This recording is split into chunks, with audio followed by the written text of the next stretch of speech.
గారి అమ్మాయి శ్రీమతి కాంతి గారు వారికి ఒక కుమార్తె ఉన్నందని కూడా అన్న విషయం నాకు తెలియదు. కాంతి గారు ఉన్నారన్న విషయం కూడా తెలియదు నాకు. నేను మనస్ఫూర్తిగా చెప్తున్నాను, నాన్నగారిని ఒక మాట అనాలని కానీ ఆయన వైసీపీకి వెళ్ళినా నాకేం ఇబ్బంది లేదు, గౌరవిస్తాను పెద్దల్ని. ఈ రోజున తుని సభ సాక్షిగా చెప్తున్నాను, కాంతి గారు జాయిన్ అవుతానంటే నేను ఒకటే మాట చెప్తున్నాను, నేను తండ్రికి కుటుంబానికి కూతురికి వేరు చేసే వ్యక్తిని కాదు. నేను అది గౌరవిస్తున్నట్టుగా బయట నటన, లోపల కుళ్ళు కుతంత్రాలతోటి కుటుంబాన్ని విడదీయాలని, కుటుంబాన్ని అప్రదేశ్ పాలు చేయాలని చేస్తున్నది తెలియదు అనుకుంటున్నాడు. పాపం ఆయన పిల్లి పాలు తాగినప్పుడు ఎవరు చూడదనుకుంటారు, అలాగా వీళ్ళు చూడదనుకుంటున్నారు, తెలియదు అనుకుంటున్నారండి. నా ప్రాపర్టీ కానీ నా కూతురు డయాస్ మీద తమ పరిచయం చేశారట. మొదగా బదనామం కూతురు అని చెప్పి ఎందుకు చెప్పుకోవాలా? మామగారి పేరు వారి భర్త పేరు చెప్పి పరిచయం చేయాలి తప్ప మొదగా బదనామం కూతురు ఎందుకు చెప్పాలా? ఇప్పుడు మొదగా బదనామం కూతురు కాదే, మొదగా బదనామం ఇంటి పేరు లేదే అమ్మాయికి. సిగ్గు లేదా పవన్ కళ్యాణ్ గారు? మా పేరు మీ డయాస్ను ఉపయోగిస్తావా? ఇది పద్ధత?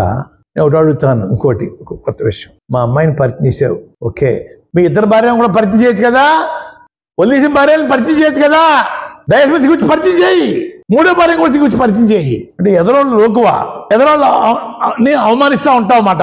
నీ ముగ్గురు భార్యలు గురించి డయాస్ మీద పరిచయం చేయి. ఇప్పుడు మొదటి భార్య రెండో భార్య వారు డైవర్స్ ఇచ్చేసాను, మూడో భార్యతో ఉన్నా నేను, పరిచయం చేయి. మీ ఫ్యామిలీలో జరిగిన సంఘటన మీకు తెలియవా?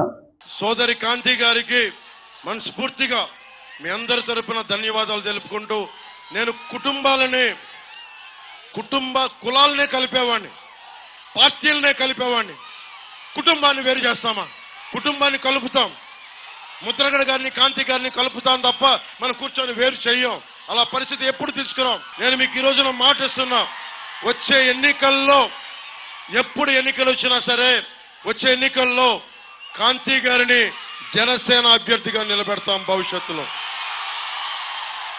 సత్తా ఉంది, బలం ఉంది, గుండెల్లో మాటని బలంగా చెప్పగలిగేది ఉంది.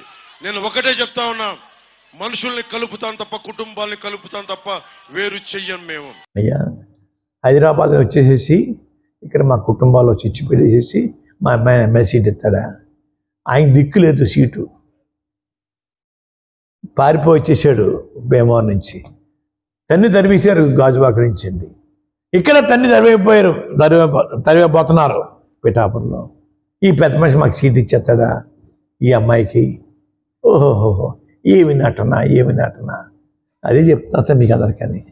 బాబు వారు చెప్పండి, మీ అందరూ సినిమాలో నటించండి, రాజకీయ జీవితంలో నటించి ప్రజలు మోసం చేయకండి అని చెప్తా ఉన్నాను.